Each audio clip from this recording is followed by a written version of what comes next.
ಓಂ ಶ್ರೀ ಗಣೇಶ ಶಾರದಾ ಗುರುಭ್ಯೋ ನಮಃ. ಹರಿ ಓಂ ನಮಃ ಶಿವಾಯ. ನಮಸ್ಕಾರ. ನಾನು ಜ್ಯೋತಿಷ್ಯ ವಿದ್ಯಾರತ್ನ ಆಚಾರ್ಯ ಶ್ರೀಮತಿ ಸುಗುಣ. ಸೆಪ್ಟೆಂಬರ್ ಮಾಸದ ಗ್ರಹಗಳ ಗೋಚಾರ ಸಂಚಾರ ಸ್ಥಿತಿ ಫಲಗಳನ್ನು 12 ರಾಶಿಗಳಿಗೆ ತಿಳಿಸ್ತಾ ಇದ್ದೀನಿ. ಅದಕ್ಕೂ ಮೊದಲು ಬೆಂಗಳೂರಿನ ವ್ಯಕ್ತಿಯೊಬ್ಬರು ಪರಿಹಾರಗಳ ಬಗ್ಗೆ ಸರಿಯಾದಂತಹ ಸ್ಪಷ್ಟತೆ ತಿಳುವಳಿಕೆಯನ್ನು ಜನರಿಗೆ ಕೊಡಬೇಕು ಅಂತ ಕೇಳಿಕೊಂಡಿದ್ರು. ಹಾಗಾಗಿ ನಾನು ತಿಳಿಸ್ತಾ ಇದ್ದೀನಿ. ಪರಿಹಾರಗಳನ್ನು ಮಾಡಿಕೊಳ್ಳುವ ಮೊದಲು ಸಮಸ್ಯೆ ಏನು ಅನ್ನೋದು ನಿಮಗೆ ತಿಳಿಬೇಕಾಗತ್ತೆ ಮತ್ತು ಸರಿಯಾದವರ ಬಳಿ ಹೋಗಬೇಕಾಗತ್ತೆ. ಇದು ನಿಮ್ಮದೇ ಆದಂತಹ ಕರ್ತವ್ಯ ಆಗಿರುತ್ತೆ. ಇದಕ್ಕೆ ಒಂದು ಉದಾಹರಣೆಯಾಗಿ ನನ್ನ ಅನುಭವದಲ್ಲಿರುವಂತಹ ವಿಷಯ ನಾನು ಇಲ್ಲಿ ತಿಳಿಸ್ತಾ ಇದ್ದೀನಿ. ಎಷ್ಟೋ ಸಂದರ್ಭದಲ್ಲಿ ನೀವೇನು ಅಂದುಕೊಂಡಿರ್ತೀರಾ, ಅವರು ಏನು ಹೇಳಿರ್ತಾರೆ, ಅದೇನು ಪರಿಹಾರ ಮಾಡ್ತೀರಾ ಅದು ಸರಿ ಇರೋದಿಲ್ಲ. ಹಾಗಾಗಿ ವಿಷಯ ಸರಿಯಾಗಿ ತಿಳ್ಕೊಳ್ಳೋದು ನಿಮ್ಮದೇ ಆದಂತಹ ಕರ್ತವ್ಯ ತಿಳುವಳಿಕೆ ಆಗಿರುತ್ತೆ. 4 ವರ್ಷಗಳ ಹಿಂದೆ ಒಬ್ಬ ವ್ಯಕ್ತಿ ನನ್ನ ಕಚೇರಿಗೆ ಬರ್ತಾರೆ. ಅವರು ಬರುವಾಗ ಅವರ ಪರಿಚಯ ನನಗಿರೋದಿಲ್ಲ, ಯಾರೋ ರೆಫರ್ ಮಾಡಿರ್ತಾರೆ. ಅವರಿಗೆ ಬಂದಂತಹ ಅವರು ಪತಿ ನಡುವೆ ಸಮಸ್ಯೆ ಇದೆ, ಜಾತಕ ಪರಿಶೀಲನೆ ಮಾಡಿಸಿ ಅಂತ ಅವರು ನನ್ನಲ್ಲಿ ಕೇಳಿರ್ತಾರೆ.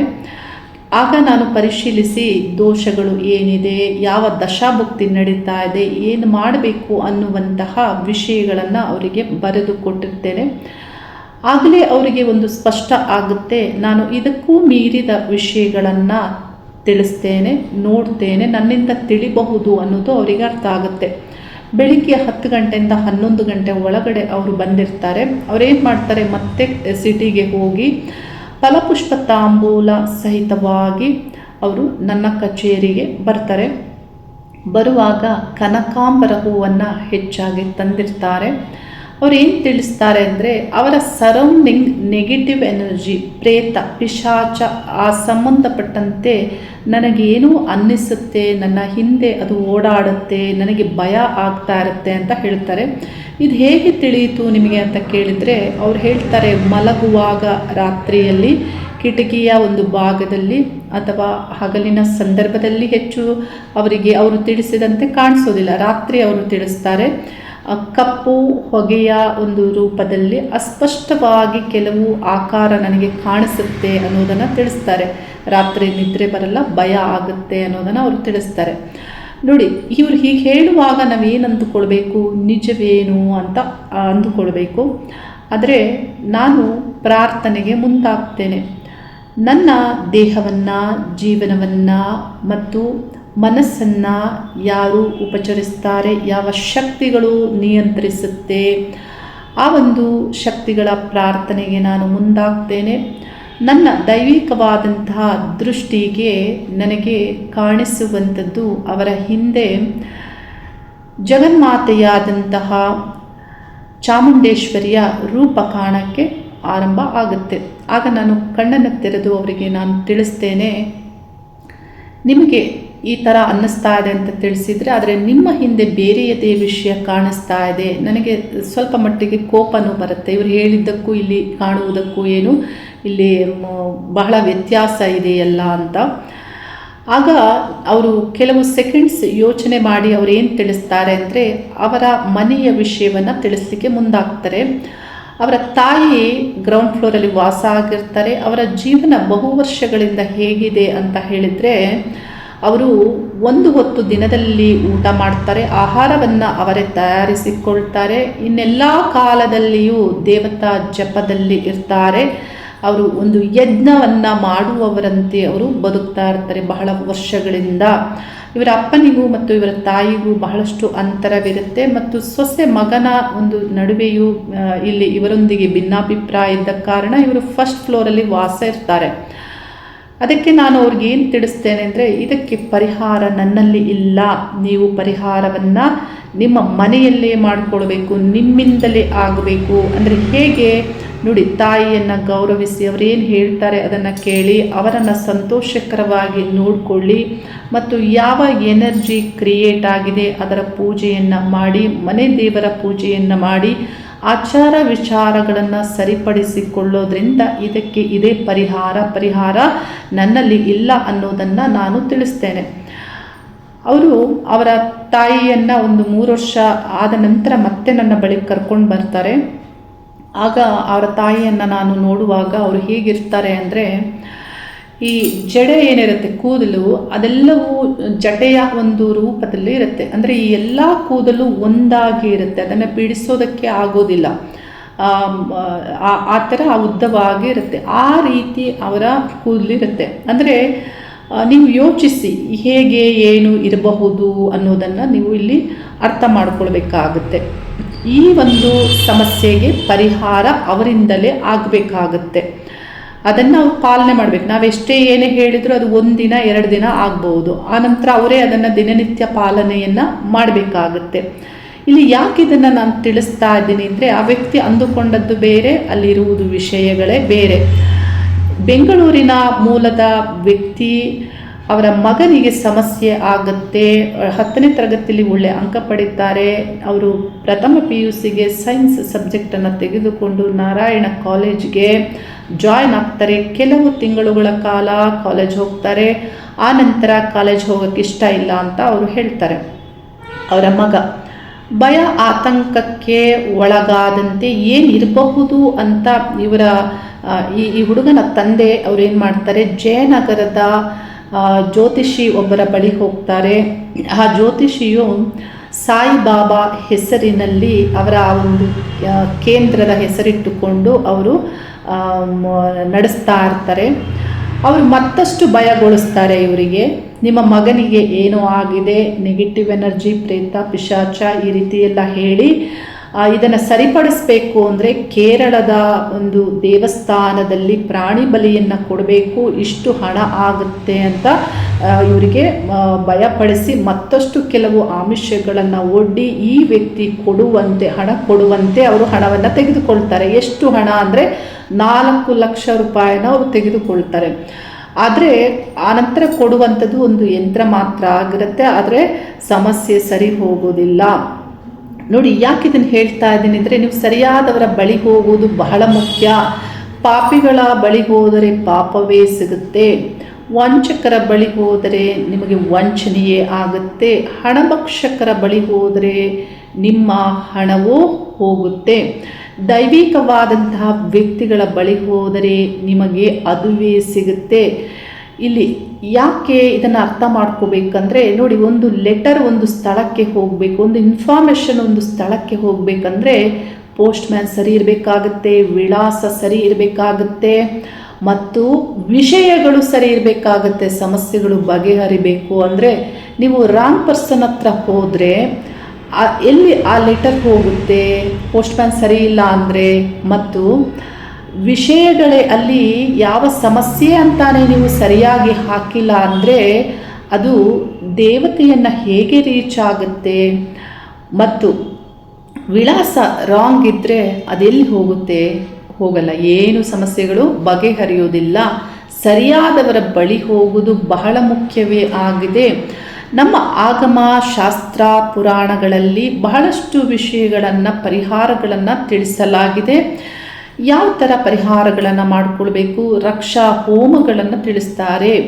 ಹೋಮಗಳಿಗೆ ಎಷ್ಟು ಹಣ ಆಗುತ್ತೆ ಅಂದರೆ, ನೀವೊಂದು 3-4 ಹೋಮಗಳನ್ನಾದರೂ ಮಾಡಿಸಿದ್ರೂ ಅದಕ್ಕೆ 50,000 to 60,000 ಆಗಬಹುದು. ಒಂದು 4-5 ಆಗಮ ವಿದ್ವಾಂಸರು ಬಂದರೂ ಅಷ್ಟೇ ಆಗುತ್ತೆ ಹಣ. ದೇವತಾ ಶಕ್ತಿಗಳ ಮೂಲಕ ಹೋಮ ಯಜ್ಞಗಳನ್ನು ಸಂಕಲ್ಪಗಳನ್ನು ಮಾಡಿಕೊಂಡು ನಿಮ್ಮ ಸಮಸ್ಯೆಗಳನ್ನು ಪರಿಹರಿಸಿಕೊಳ್ಬಹುದು. ಆದರೆ ಈ ಪ್ರಾಣಿಯನ್ನು ಬಲಿ ಕೊಡುವುದರಿಂದ ಮತ್ತಷ್ಟು ನಿಮಗೆ ದೋಷ ಅಂಟುತ್ತೆ. ಪ್ರಕೃತಿಯಲ್ಲಿ ಆ ಪಾಪಕರ್ಮದ ಒಂದು ದೋಷ ಮತ್ತೆ ಅಂಟುತ್ತೆ ನಿಮಗೆ. ಅದರಿಂದ ಏನಾಗುತ್ತೆ, ಮತ್ತೆ ನೆಗೆಟಿವಿಟಿಯೇ ನಿಮಗೆ ಹೆಚ್ಚು ಕ್ರಿಯೇಟ್ ಆಗುತ್ತೆ. ಯಾವ ಸಮಸ್ಯೆಯೂ ಬಗೆಹರಿಯುವುದಿಲ್ಲ. ಹಾಗಾಗಿ ನೀವು ಸರಿಯಾದಂಥ ವ್ಯಕ್ತಿಗಳ ಬಳಿ ಹೋಗಬೇಕಾಗತ್ತೆ. ಇದಕ್ಕೇನು ಒಂದು 50,000 to 60,000 ನೀವು ಒಂದಷ್ಟು ರಕ್ಷಾ ಹೋಮಗಳನ್ನು ಮಾಡಿದರೂ ಅಷ್ಟೇ ಆಗೋದು. 4 ಲಕ್ಷ ಎಲ್ಲ ಆಗೋದಿಲ್ಲ. ಮತ್ತು ಎಲ್ಲದಕ್ಕೂ ಹೋಮಗಳನ್ನು ಮಾಡಬೇಕು ಅಂತ ಇಲ್ಲ. ಸರಳ ಪೂಜೆಗಳನ್ನು ಮಾಡಿಕೊಳ್ಬೋದು. ಮತ್ತು ನೀವೇ ಪರಿಹಾರಗಳನ್ನು ನಿತ್ಯ ಪರಿಹಾರಗಳನ್ನು ಮಾಡಿಕೊಳ್ಬೇಕಾಗತ್ತೆ. ಇದಕ್ಕೆಲ್ಲ ಕಾರಣ ಏನಂದರೆ ಮನಸ್ಸೇ ಆಗಿರುತ್ತೆ. ಈ ಹುಡುಗನ ಮನಸ್ಸು ಯಾಕೆ ಹೀಗಾಯಿತು ಅಂದರೆ ನೋಡಿ, ಈ ಹುಡುಗನ ಜಾತಕವನ್ನು ನಾನು ಪರಿಶೀಲಿಸಿದಾಗ ಆ ಹುಡುಗನ ಜಾತಕದ ಪ್ರಕಾರ ಅವರಿಗೆ ಕನ್ಯಾ ಲಗ್ನ ಆಗಿರುತ್ತೆ. ಕನ್ಯಾ ಲಗ್ನದಿಂದ ತೃತೀಯ ಸ್ಥಾನದಲ್ಲಿ ಚಂದ್ರಗ್ರಹ ಮತ್ತು ಶನಿಗ್ರಹ ಇದ್ದು 3 ಡಿಗ್ರಿಯ ಒಳಗಡೆ ಇದ್ದು ಇವರಿಗೆ ಚಂದ್ರ ದಶೆ ಆರಂಭ ಕಳೆದ ವರ್ಷದಲ್ಲೇ ಆಗಿರುತ್ತೆ. ನೋಡಿ, ಚಂದ್ರ ಮತ್ತು ಶನಿ ಯಾವಾಗ ಈ 2 ಶತ್ರುಗ್ರಹಗಳು ಮನೋಕಾರಕ ಚಂದ್ರನಿಗೆ ಶನಿಯ ಸಂಬಂಧ ಬರಬಾರದು, ಬಂದರೆ ಏನಾಗುತ್ತೆ, ಅಂಥವರ ಜೀವನದಲ್ಲಿ ಏನಾದರೂ ಸಮಸ್ಯೆಗಳಿರುತ್ತೆ. ಮನಸ್ಸಿನ ಬಗ್ಗೆಯೇ ಅಲ್ಲ, ಶನಿಯ ಕಾರಕತ್ವಗಳಲ್ಲಿ ಬರುವಂತಹ ಮೂರ್ಛಾರೋಗ, ಪೋಲಿಯೋ ಆಗ್ಬೋದು, ಮತ್ತು ಪಿಡ್ಸ್ ಆಗ್ಬೋದು, ಈ ಮಾನಸಿಕ ಅಸಮತೋಲನಗಳಾಗ್ಬೋದು, ನಾನಾ ರೀತಿಯ ಸಮಸ್ಯೆಗಳು ಬರುತ್ತೆ. ಇದರಿಂದ ಜೀವಕ್ಕೇನಾದರೂ ತೊಂದರೆಗಳಾಗುವಂಥದ್ದನ್ನು ಕೆಲವರು ಮಾಡಿಕೊಳ್ತಾರೆ. ಈ ಚಂದ್ರ ಮತ್ತು ಶನಿ ಗ್ರಹಗಳು ಒಟ್ಟಿಗೆ, ಅದರಲ್ಲೂ ಬಹಳ ನಿಯರೆಸ್ಟ್ ಡಿಗ್ರಿಯಲ್ಲಿ ಇರಲೇಬಾರದು. ಈ ಒಂದು ಚಂದ್ರದಶೆ ಆರಂಭದಲ್ಲಿ ಶನಿಯ ಎಫೆಕ್ಟ್ ಆಗಿದೆ. ಶನಿಗ್ರಹ ವಕ್ರವಾಗಿ ಇದ್ದು ಅವರ ವಕ್ರ ಸ್ಥಿತಿಯಿಂದ ಚಂದ್ರನನ್ನು ಪೀಡಿಸೋದ್ರಿಂದ ಇಲ್ಲಿ ಈ ಶನಿಯ ಎಫೆಕ್ಟ್ ಹೆಚ್ಚಾಗಿದೆ. ಮತ್ತು ಅಷ್ಟಮ ದೋಷದ ಪ್ರಭಾವ, ಅಷ್ಟಮ ದೋಷ ಅಂದರೆ ಗೋಚಾರದಲ್ಲಿ ಸಿಂಹರಾಶಿಯವರಿಗೆ ಅಷ್ಟಮ ಶನಿ ಸಂಚಾರ ಆಗೋದ್ರಿಂದ ಬುದ್ಧಿ, ಮನಸ್ಸು ಎಲ್ಲವೂ ಕೆಡುತ್ತೆ. ಹಾಗಾಗಿ ನಾನಾ ರೀತಿಯ ವಿಘ್ನಗಳು ಉಂಟಾಗುತ್ತೆ, ಅಡೆತಡೆಗಳು ಆಗೇ ಆಗುತ್ತೆ. ಇದನ್ನು ಇವರು ಇಷ್ಟೆಲ್ಲ ಆದ ಮೇಲೆ ತಿಳಿದುಕೊಳ್ಳುವ ಮೊದಲು ಈ ಒಂದು ಹುಡುಗನ ಜಾತಕದ ಪರಿಶೀಲನೆಯನ್ನು ಮೊದಲೇ ಮಾಡಿದರೆ ಈ ಸಮಸ್ಯೆಗಳನ್ನೆಲ್ಲ ಉತ್ತಮ ಜ್ಯೋತಿಷಿಗಳು ಮೊದಲೇ ಬರೆದು ಕೊಟ್ಟಿರ್ತಾ ಇದ್ರು. ನೋಡಿ, ಈ ಚಂದ್ರ ದಶೆಯಲ್ಲಿ ಚಂದ್ರಭುಕ್ತಿ ನವೆಂಬರ್ 2026ಗೆ ಎಂಡ್ ಆಗುತ್ತೆ. ಆನಂತರ ಬೇರೆಯದೇ ಫಲ ಸಿಗೋದಾಗಿರುತ್ತೆ. ಹಾಗಾಗಿ ಸರಿಯಾದವರ ಬಳಿ ಸರಿಯಾದದ್ದನ್ನು ತಿಳಿದುಕೊಳ್ಳೋದು ಬಹಳ ಮುಖ್ಯವಾಗಿರುತ್ತೆ. ಇಂಥವರ ಬಗ್ಗೆ ನೀವೇನು ಮಾಡಬೇಕು ಅಂತ ಹೇಳಿದರೆ, ಈ ರೀತಿ ವಂಚನೆ ಮಾಡುವವರ ಬಗ್ಗೆ ಸಮಾಜದಲ್ಲಿ ಎಲ್ಲಿರ್ತಾರೆ ಆ ಏರಿಯಾದಲ್ಲಿ ನೀವು ಪೊಲೀಸ್ ಕಂಪ್ಲೇಂಟ್ ಕೊಡಬೇಕಾಗತ್ತೆ. ಏನು ನಿಮ್ಮ ಒಂದು ದಾಖಲಾತಿಗಳಿರುತ್ತೆ ಅದರ ಪ್ರಕಾರ ನಿಮ್ಮ ಹಣವನ್ನು ವಾಪಸ್ ತೆಗೆದುಕೊಳ್ಬೇಕಾಗುತ್ತೆ. ಆ ಏರಿಯಾದಲ್ಲಿ ಯಾರು ಸಾಮಾಜಿಕವಾಗಿ ಹೋರಾಟಗಾರರು ಇರ್ತಾರೆ ಅವರ ಗಮನಕ್ಕೆ ತರಬೇಕಾಗುತ್ತೆ. ಮತ್ತು ಆ ಒಂದು ಏರಿಯಾದಲ್ಲಿ ಯಾರು ರಾಜಕೀಯವಾಗಿ ಗುರುತಿಸಿಕೊಂಡಿರ್ತಾರೆ ಅವರ ಗಮನಕ್ಕೂ ತರಬೇಕಾಗುತ್ತೆ. ಇಷ್ಟೆಲ್ಲ ಮಾಡಬೇಕಂದ್ರೆ ನಿಮಗೆ ನೀವು ಸರಿಯಾದ ಪ್ರೊಟೆಕ್ಷನನ್ನು ಮಾಡ್ಕೋಬೇಕು. ಅವರು ಭಯ ಪಡಿಸ್ತಾರೆ ಹಾಗೆ ಹೀಗೆ ಅಂತ, ಭಯ ಪಡ್ಕೊಳ್ಬೇಡಿ. ನಿಮ್ಮ ರಕ್ಷೆಯನ್ನು ನೀವು ಮಾಡಿಕೊಂಡು ನಿಮ್ಮ ಹಣವನ್ನು ವಾಪಸ್ ತಗೊಳ್ಳಿ. ಇಲ್ಲವಾದಲ್ಲಿ ಏನಾಗುತ್ತೆ ಅಂದರೆ ಇವರು ಮತ್ತೆ ಈ ಸಮಾಜದಲ್ಲಿ ಮತ್ತೆ ಬೇರೆ ಬೇರೆ ಜನರಿಗೆ ವಂಚಿಸ್ತಾರೆ, ಇವರು ಹೆಚ್ಚಾಗ್ತಾರೆ. ಅದನ್ನು ಅಲ್ಲಿಗೆ ನಿಲ್ಲಿಸಬೇಕಾಗತ್ತೆ. ಇದನ್ನು ಸರಿಯಾಗಿ ತಿಳಿದುಕೊಳ್ಳಿ. ಇನ್ನು ಈ ಒಂದು ಸೆಪ್ಟೆಂಬರ್ ಮಾಸದಲ್ಲಿ ಗ್ರಹಗಳ ಸಂಚಾರ ಯಾವ ರೀತಿ ಇದೆ ಅಂದರೆ, ಸೂರ್ಯಗ್ರಹ, ಮುಖ್ಯವಾಗಿ ಸೂರ್ಯಗ್ರಹ ಸಿಂಹ ರಾಶಿ ಮತ್ತು ಕನ್ಯಾ ರಾಶಿಯಲ್ಲಿ ಸಂಚಾರ ಮಾಡಲಿದ್ದು, ಗ್ರಹಗಳಲ್ಲಿಯೇ ಸೂರ್ಯಗ್ರಹ ಮುಖ್ಯ ಗ್ರಹ. ಬುಧ ಗ್ರಹ ಸಿಂಹರಾಶಿಯಲ್ಲಿ 7ನೇ ದಿನಾಂಕದವರೆಗೆ ಸಂಚರಿಸ್ತಾರೆ. ಆನಂತರ 26ನೇ ದಿನಾಂಕದವರೆಗೆ ಕನ್ಯಾ ರಾಶಿಯಲ್ಲಿ ಸಂಚರಿಸ್ತಾರೆ. ಆನಂತರ ತುಲಾ ರಾಶಿಯಲ್ಲಿ ಸಂಚರಿಸ್ತಾರೆ. ಈ ಒಂದು ಮಾಸದಲ್ಲಿ 3 ರಾಶಿಯಲ್ಲಿ ಬುಧ ಗ್ರಹದ ಸಂಚಾರ ಆಗಲಿದೆ. ಶುಕ್ರ ಗ್ರಹ ತುಲಾ ರಾಶಿಯಲ್ಲಿ ಸಂಚಾರ, ಕುಜಗ್ರಹ 18ನೇ ದಿನಾಂಕದವರೆಗೆ ಮಿಥುನ ರಾಶಿಯಲ್ಲಿ ಸಂಚಾರ. ಆನಂತರ ಕಟಕ ರಾಶಿ ಕುಜನ ನೀಚ ಸ್ಥಾನವಾದಂತಹ ನೀಚಾವಸ್ಥೆಯಲ್ಲಿ ಸಂಚಾರ. ಅಲ್ಲಿ ಗುರುಗ್ರಹ ಉಚ್ಚ ರಾಶಿಯಲ್ಲಿ ಉಚ್ಚ ಗುರುವಾಗಿ ಸಂಚಾರ ಕಟಕ ರಾಶಿಯಲ್ಲಿ ಆಗಲಿದ್ದು, ಕುಜ ಮತ್ತು ಗುರುಗ್ರಹದ ಕಂಜಕ್ಷನ್ ಕಟಕ ರಾಶಿಯಲ್ಲಿ ವಿಶಿಷ್ಟವಾದಂತಹ ಅಪರೂಪದ ಒಂದು ಸಂಯೋಗ ಆಗಲಿದೆ. ಶನಿಗ್ರಹ ವಕ್ರ ಸಂಚಾರ ಮೀನರಾಶಿಯಲ್ಲಿ ಆಗಲಿದ್ದು, ಕುಂಭ ರಾಶಿಯಲ್ಲಿ ರಾಹುಗ್ರಹ, ಕೇತುಗ್ರಹ ಸಿಂಹ ರಾಶಿಯಲ್ಲಿ ಸಂಚಾರ ಮಾಡಲಿದ್ದು, ಈ ಗ್ರಹಗಳ ಸಂಚಾರ ಹೀಗಿದೆ. 12 ರಾಶಿಗಳಿಗೆ ಫಲಗಳನ್ನು ತಿಳಿಸ್ತಾ ಇದ್ದೇನೆ. ಪರಿಹಾರದ ವಿಷಯವಾಗಿ ಭಾನುವಾರದಂದು ವಾರದಲ್ಲಿ ಬರುವಂತಹ ನಾನು ಅಪ್ಲೋಡ್ ಮಾಡುವಂತಹ ವಾರದ ವಿಜಯ ವಿಡಿಯೋವನ್ನು ಎಲ್ಲರೂ ನೋಡಿ ಅದರಲ್ಲಿರುವಂತಹ ವಿಷಯಗಳನ್ನು ಸರಿಯಾಗಿ ಅರ್ಥ ಮಾಡಿಕೊಳ್ಳಿ. ಏಕೆಂದರೆ ಪರಿಹಾರದಲ್ಲಿ ಬಹಳ ಒಂದು ಎಫೆಕ್ಟಿವ್ ಆಗಿ ಪರಿಹಾರವಾಗಿ ನಿಮಗೆ ನಿಮ್ಮ ದಿನನಿತ್ಯದ ಕೆಲಸ ಕಾರ್ಯಗಳಿಗೆ ಸಪೋರ್ಟಿವ್ ಆಗಿ ಆ ನಕ್ಷತ್ರ ಫಲವನ್ನು ನೀಡುತ್ತೆ. ಆ ಒಂದು ವಿಡಿಯೋವನ್ನು ಪ್ರತಿಯೊಬ್ಬರು ನೋಡಿ ಅನ್ನೋದನ್ನು ನಾನು ತಿಳಿಸ್ತಾ ಇದ್ದೀನಿ.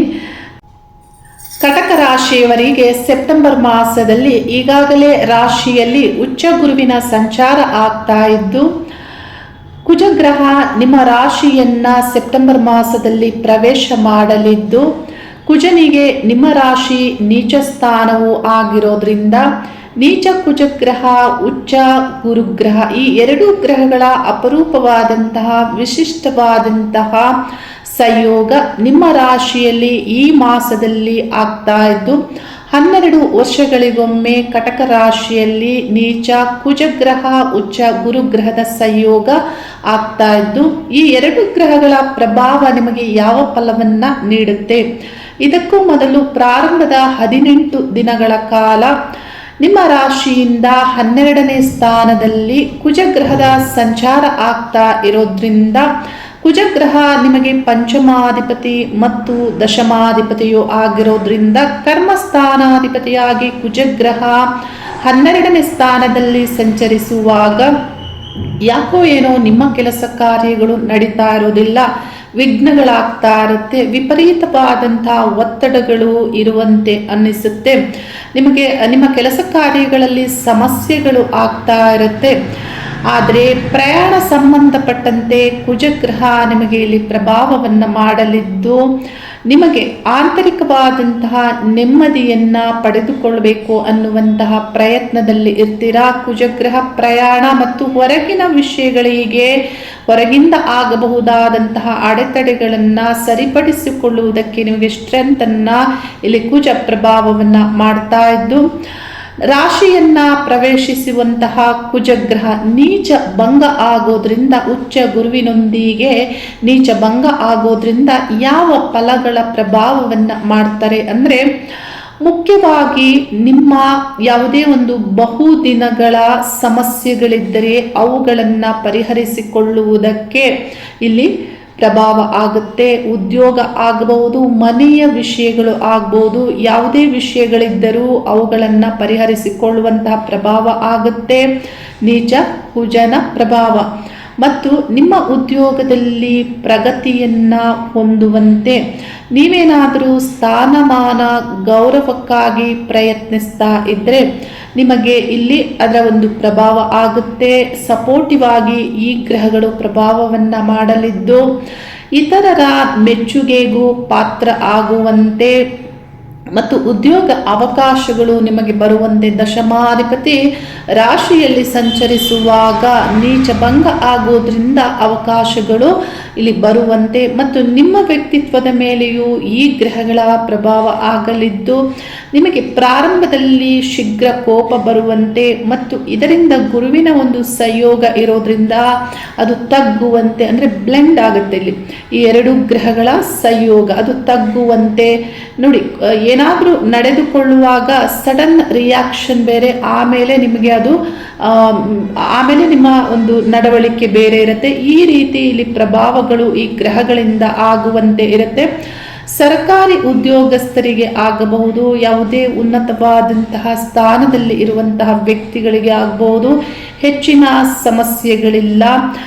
ಸೂರ್ಯಗ್ರಹ ದ್ವಿತೀಯ ಸ್ಥಾನ ಮತ್ತು ತೃತೀಯ ಸ್ಥಾನದಲ್ಲಿ ಸಂಚಾರ ಮಾಡ್ತಾ ಇರೋದ್ರಿಂದ, ದ್ವಿತೀಯ ಸ್ಥಾನದಲ್ಲಿ ಸೂರ್ಯ ಸಂಚಾರ ಆಗೋದ್ರಿಂದ ವಾಕ್ ಅಂದರೆ ಮಾತನ್ನ ಆಡುವಾಗ ಸ್ವಲ್ಪ ಈಗೋದಿಂದ, ಅಲ್ಲಿ ಬುಧಗ್ರಹ ಸಂಚಾರವು ಆಗೋದ್ರಿಂದ ಬುದ್ಧಿವಂತಿಕೆಯಿಂದ ಮಾತಾಡ್ತೀರಾ, ಆತ್ಮವಿಶ್ವಾಸದಿಂದ ಮಾತಾಡ್ತೀರಾ. ತೃತೀಯ ಸ್ಥಾನವನ್ನ ಬುಧಗ್ರಹ 1 ವಾರದ ನಂತರ ಪ್ರವೇಶ ಮಾಡೋದ್ರಿಂದ ಅಂದರೆ ಆತ್ಮವಿಶ್ವಾಸದೊಂದಿಗೆ ಆಂತರಿಕವಾದಂತಹ ನೆಮ್ಮದಿಗೆ ಬುಧಗ್ರಹ ಇಲ್ಲಿ ಪ್ರಭಾವವನ್ನು ಮಾಡ್ತಾರೆ. ಅದೇ ರೀತಿ ಮನಸ್ಥಾನದಲ್ಲಿ ಸುಖ ಸ್ಥಾನದಲ್ಲಿ ಶುಕ್ರ ಗ್ರಹದ ಸಂಚಾರವು ನಿಮಗೆ ನೆಮ್ಮದಿಯ ವಾತಾವರಣವನ್ನು ಮತ್ತು ಆಂತರಿಕವಾದ ನೆಮ್ಮದಿಯನ್ನು ನೀಡುವಂತೆ ಈ ಗ್ರಹಗಳ ಪ್ರಭಾವ ಈ ಮಾಸದಲ್ಲಿ ಆಗ್ತಾ ಇದ್ದು, ತೃತೀಯ ಸ್ಥಾನದಲ್ಲಿ ಸಂಚರಿಸುವಾಗ ಬುಧ ಮತ್ತು ಸೂರ್ಯ ಗ್ರಹಗಳು ನಿಮಗೆ ಇತರರ ಸಪೋರ್ಟಿವ್ ಅಂದರೆ ಹತ್ತಿರದವರ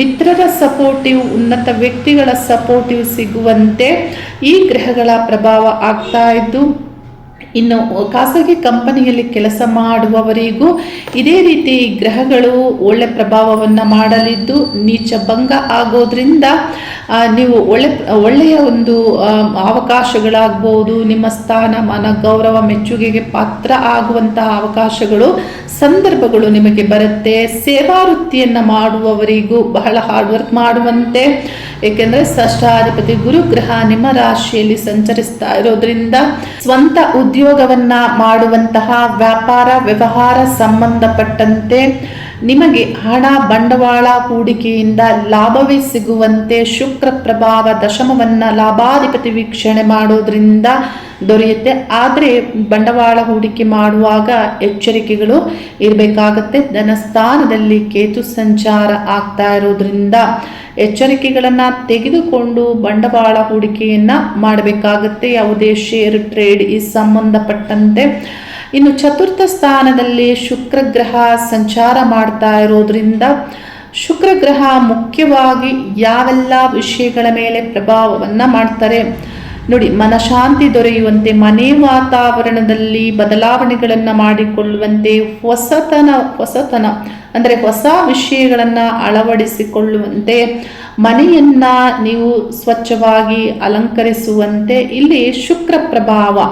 ತಾಯಿಯೊಂದಿಗೆ ಸಂತೋಷದಿಂದ ಇರುವಂತೆ, ಮನೆಯನ್ನ ಬದಲಾವಣೆಗಳನ್ನು ಮಾಡಿಕೊಳ್ಳುವಂತೆ, ಅಥವಾ ನೀವೇನಾದರೂ ಮನೆ ನೋಡಬೇಕು, ವಾಹನ ತೆಗೆದುಕೊಳ್ಳಬೇಕು, ಭೂಮಿಯನ್ನ ನೋಡ್ತಾ ಇದ್ದೀರಾ ಅಂದರೆ ತೆಗೆದುಕೊಳ್ಳುವುದಕ್ಕೆ ಮತ್ತು ಒಳ್ಳೆ ನಿರ್ಧಾರಗಳನ್ನು ಮಾಡುವುದಕ್ಕೆ ಶುಕ್ರ ಪ್ರಭಾವ ಇಲ್ಲಿ ಒಳ್ಳೆ ಫಲವನ್ನು ನೀಡಲಿದೆ. ಹಾಗಾಗಿ ಇಂತೆಲ್ಲ ವಿಷಯಗಳಲ್ಲಿ ನೀವು ಮುಂದುವರಿಬಹುದು. ಮತ್ತು ಆ ಸ್ಥಾನವನ್ನು ಕುಜಗ್ರಹವು ವೀಕ್ಷಿಸ್ತಾರೆ. ಕುಜಗ್ರಹ ನಿಮಗೆ ದಶಮಾಧಿಪತಿಯು ಆಗಿರೋದ್ರಿಂದ ಆಸ್ತಿ ಭೂಮಿ ವಿಷಯದಲ್ಲಿ ನೀಚ ಭಂಗ ಆಗಿ ಅಲ್ಲಿ ವೀಕ್ಷಣೆ ಮಾಡೋದ್ರಿಂದ ಒಳ್ಳೆ ಫಲಗಳೇ ದೊರೆಯುತ್ತೆ, ಆಸ್ತಿ ಭೂಮಿ ವ್ಯವಸಾಯ ಇಂಥ ವಿಷಯಗಳಲ್ಲಿ. ಹಾಗಾಗಿ ಇಂಥ ವಿಷಯಗಳಲ್ಲಿ ನೀವು ಮುಖ್ಯ ನಿರ್ಧಾರಗಳನ್ನು ತೆಗೆದುಕೊಳ್ಳಬಹುದು. ಇನ್ನು ಅಷ್ಟಮವನ್ನು ಕುಜಗ್ರಹ ವೀಕ್ಷಿಸ್ತಾರೆ. ಅಷ್ಟಮವನ್ನು ಕುಜಗ್ರಹ ವೀಕ್ಷಣೆ ಮಾಡೋದ್ರಿಂದ ಅಲ್ಲಿ ರಾಹು ಸಂಚಾರವು ಆಗ್ತಾ ಇರೋದ್ರಿಂದ ಏನಾಗುತ್ತೆ ಅಂದರೆ ಈ ರಾಹು ಮತ್ತು ಕುಜ ಈ ಗ್ರಹಗಳ ಸಂಬಂಧ ಸರಿಯಿಲ್ಲ. ಹಾಗಾಗಿ ಬೇಡದ ವಿಷಯಗಳಿಗೆ ನೀವು ಹೋಗಬಾರ್ದು, ಅಪಾಯಗಳನ್ನು ಅಂದರೆ ನೀವು ಎಳೆದುಕೊಳ್ಳಬಾರ್ದು, ನಿಮ್ಮ ಒಂದು ರಕ್ಷೆ ನೀವು ಮಾಡಿಕೊಳ್ಬೇಕಾಗತ್ತೆ.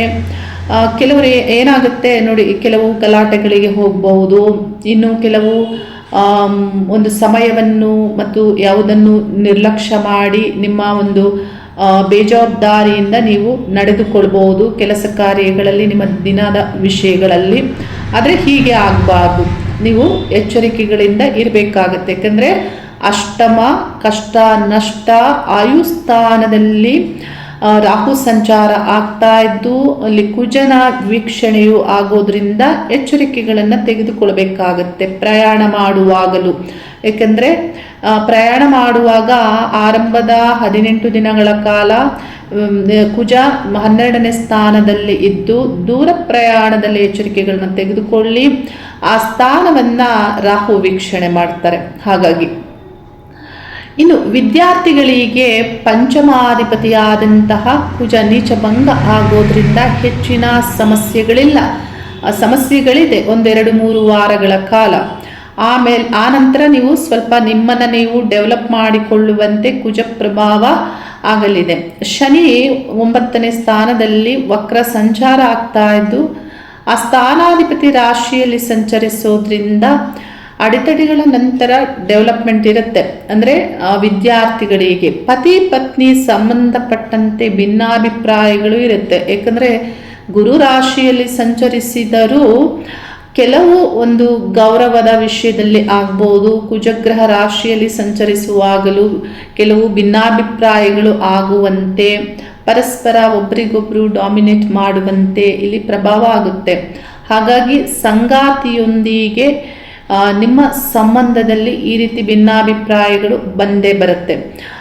ಇಂಥ ಒಂದು ವಿಷಯಗಳ ಬಗ್ಗೆ ಎಚ್ಚರಿಕೆಗಳನ್ನು ತೆಗೆದುಕೊಳ್ಳಿ, ಒಳ್ಳೆಯದೇ ಆಗುತ್ತೆ. ಪರಿಹಾರದ ವಿಷಯ ಸಂಬಂಧಪಟ್ಟಂತೆ ಈ ರಾಶಿಯಲ್ಲಿ ಉಚ್ಚ ಗುರು ನೀಚ ಕುಜಗ್ರಹ ಸಂಚಾರ ಮಾಡ್ತಾ ಇರೋದ್ರಿಂದ ನೀವು ದಿನನಿತ್ಯಲೂ ಗಂಧದ ಮೇಲೆ ಕುಂಕುಮವನ್ನು ಇಟ್ಟುಕೊಳ್ಳಿ. ಇಲ್ಲಿ ಏನಾಗುತ್ತೆ, ಗುರು ಮತ್ತು ಕುಜಗ್ರಹ ಈ ಎರಡೂ ಒಂದು ಗ್ರಹಗಳ ಪ್ರಭಾವ ಮತ್ತು ಬಣ್ಣಗಳು ಅಲ್ಲಿ ಸೇರೋದ್ರಿಂದ ಇದು ನೀಚ ಭಂಗ ಆಗಿ ಯಶಸ್ಸನ್ನು ಪಡೆದುಕೊಳ್ಳುವುದಕ್ಕೆ ಒಳ್ಳೆ ಪರಿಹಾರವಾಗುತ್ತೆ. ಇದನ್ನು ಮಾಡಿ ದಿನನಿತ್ಯಲು. ಇನ್ನು ಹೊಸಬರ ಪರಿಚಯ ನಿಮಗೆ ಆಗುತ್ತೆ. ತೃತೀಯ ಸ್ಥಾನದಲ್ಲಿ ಬುಧ ಗ್ರಹ ಸಂಚಾರವು ಆಗ್ತಾ ಇರೋದ್ರಿಂದ, ಆದರೆ ನಂಬುವಂಥ ವಿಷಯದಲ್ಲಿ ನೀವು ಸರಿಯಾಗಿ ತಿಳಿದುಕೊಂಡು ನಂಬಬೇಕಾಗತ್ತೆ. ಯಾಕೆ ಅಂತ ಹೇಳಿದರೆ ನೋಡಿ, ಅಷ್ಟಮ ಸ್ಥಾನದಲ್ಲಿ ರಾಹು ಸಂಚಾರ ಆಗ್ತಾ ಇರೋದ್ರಿಂದ ಎಚ್ಚರಿಕೆಗಳನ್ನು ನಿಮ್ಮ ಬಗ್ಗೆ ನೀವು ತೆಗೆದುಕೊಳ್ಳಿ. ಎಲ್ಲ ವಿಷಯಗಳಲ್ಲಿ ಏನು ಕೆಲಸ ಆಗಬೇಕು, ಯಾವುದಕ್ಕಾಗಿ ನೀವು ಪ್ರಯತ್ನ ಪಡ್ತಾ ಇದ್ದೀರಾ, ಯಾವ ಸಮಸ್ಯೆಗಳನ್ನು ಪರಿಹರಿಸಿಕೊಳ್ಳುವುದಕ್ಕಾಗಿ ತುಂಬ ದಿನಗಳಿಂದ ಪ್ರಯತ್ನ ಪಡ್ತಾ ಇದ್ದೀರಾ, ಆ ವಿಷಯದ ಬಗ್ಗೆ ಮನನ ಮಾಡುತ್ತಾ ನೀವು ವಿಶ್ವಶಕ್ತಿಗೆ ಸಂದೇಶವನ್ನು ಕಳಿಸುವುದರ ಮೂಲಕ ನಿಮಗೆ ಆ ಸಮಸ್ಯೆ ಬಗೆಹರಿಯುತ್ತೆ, ಒಳ್ಳೆಯದೇ ಆಗುತ್ತೆ. ಪ್ರಯತ್ನವನ್ನು ಮಾಡಿ. ಶುಭವಾಗಲಿ. ಹರಿ ಓಂ ನಮಃ ಶಿವಾಯ.